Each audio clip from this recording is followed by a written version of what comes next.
Hi friends. చాలామంది అబ్బాయిలు love చేసి పెళ్లి చేసుకుంటూ ఉంటారు.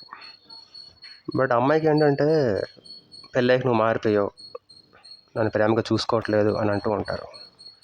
కానీ ఇక్కడ ఒక లవర్ని బయటకు తీసుకెళ్తే అబ్బాయి మైండ్ సెట్ ఎలా ఉంటుందంటే ఏ రెస్టారెంట్కి తీసుకెళ్దాం, ఏ సినిమాకి తీసుకెళ్దాం, ఎక్కడ షాపింగ్కి తీసుకెళ్దాం అని మాత్రం ఆలోచిస్తాడు.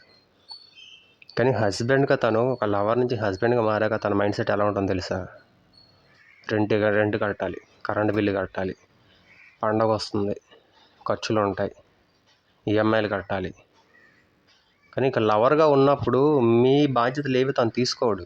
మీ ఇంటి కరెంటు బిల్లు కట్టాలా, ఈఎంఐలు కట్టాలా అని మీ ఫాదర్ చూసుకుంటాడు, అమ్మాయి ఫాదర్ చూసుకుంటాడు. కాబట్టి అక్కడ నిజం కనపడదు. ఇక్కడ ఏంటంటే ఇక రెస్పాన్సిబిలిటీ అనేది ఒకటి ఉంటుంది భర్తగా మారాక. కానీ అమ్మాయికి ఏంటంటే నీకు ప్రేమ, నా మీద ప్రేమ తగ్గిపోయింది, నువ్వు మారిపోయావు అన్నట్టుగా కనిపిస్తుంది.